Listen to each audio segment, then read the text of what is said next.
هي الحلقات تحفظني بآيات من القرآن، هي الحلقات تملأني بحب المصطفى العدنان، هي الحلقات تحفظني اعوذ باللہ من الشیطان الرجیم، بسم اللہ الرحمن الرحیم۔ ناظرین کرام، السلام علیکم ورحمۃ اللہ وبرکاتہ۔ انشاءاللہ تبارک و تعالی آج ہم لوگ پڑھیں گے النحو الکبیر کا سبق نمبر 14۔ اس میں غیر متمکن کی اقسام۔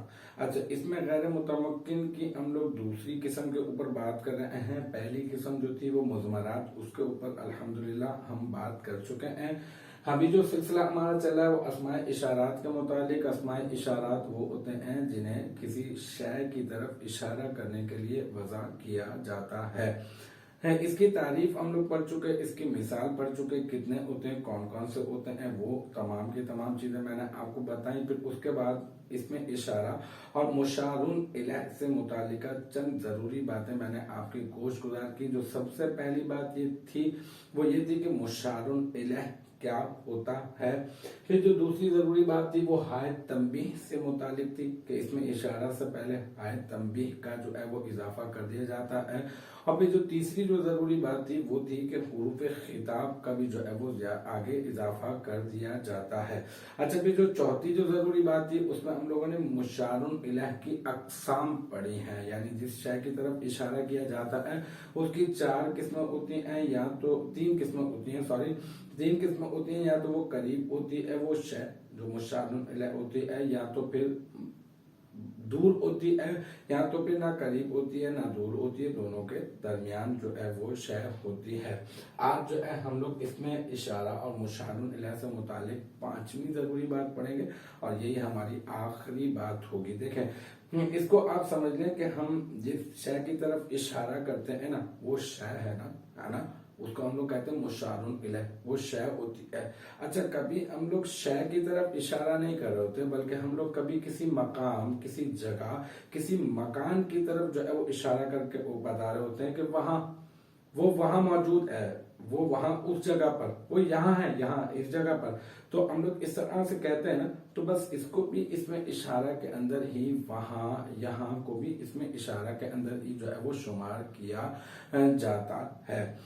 تو اب یہ کہ کبھی مکان کے لیے اور جگہ کے لیے جو استعمال کیے جانے والے ہیں ان کی بھی تین قسمیں ہیں، بالکل جو ہم لوگوں نے مشار الیہ کی قسمیں پڑھی تھی نا، بالکل اسی طرح سے اس کی بھی تین قسمیں ہیں کہ وہ قریب کا مکان یا قریب کی جگہ ہوگی، یا دور کا مکان یا دور کی جگہ ہوگی، یا تو پھر دور اور قریب دونوں کے درمیان کی وہ جگہ ہوگی۔ اچھا، تو ایک مرتبہ میں آپ کو اس کی تعریف یہیں سے میں آپ کو جو کتاب میں موجود ہے وہ میں آپ کو پڑھ کر بتا دیتا ہوں، پھر تینوں اقسام میں آپ کو پڑھ کر بتا دیتا ہوں، اور پھر میں آپ کو بتا دیتا ہوں کون کون سی جگہ پر کون کون سے جو ہے وہ اسماء اشارات جو ہے وہ یہاں پر استعمال کیے جا سکتے ہیں۔ دیکھیں، بسا اوقات کسی جگہ و مکان کی طرف اشارہ کرنا مقصود ہوتا ہے۔ مقصد کیا ہوتا ہے کہ ہم کسی مکان یا کسی جگہ، کسی شے کی طرف اشارہ نہیں بلکہ مکان یا جگہ کی طرف اشارہ کرنا مقصود ہوتا ہے۔ اس کے لیے کچھ پھر مخصوص الفاظ ہیں، وہ نہیں ہاذا، آذانی، ذالکا، تلکا، ذاکا، ذاکما، ہے نا، وہ نہیں استعمال کرتے، بلکہ اس کے لیے مخصوص جو ہے وہ الفاظ ہیں، اور ان کی تفصیل یہ ہے کہ تین ہوں گے، یا تو قریب کا مکان ہوگا، یا تو پھر مکان متوسط ہوگا، پھر یا مکان بعید ہوگا۔ اچھا، اگر قریب کا مقام ہوگا تو اس کے لیے ایک لفظ استعمال کیا جاتا ہے، وہ ہے ہونا۔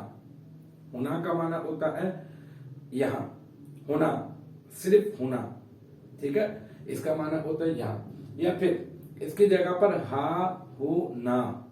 ہونا، یہ بھی استعمال کیا جاتا ہے۔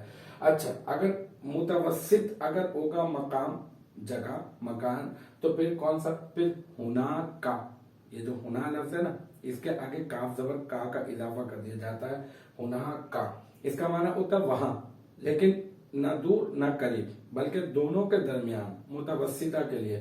اور جو دور کے لیے ہوتا ہے وہ کیا استعمال ہوتا ہے، وہ ہوتا ہے ہنالکا، ٹھیک ہے، یہ قرآن میں بھی، قرآن پاک میں بھی استعمال کیا گیا ہے، ہنالکا دعا زکریا ربہ، ٹھیک ہے۔ تو اس کا معنی یہ ہوتا ہے وہاں، لیکن یہ دور کے مقام کے لیے استعمال کیا جاتا ہے. اور اسی طرح سے سما یا پھر سما ہو یہ بھی استعمال کیا جاتا ہے. اس کا معنی بھی ہوتا ہے وہاں، اور یہ بھی کس کے لیے استعمال کیا جاتا ہے؟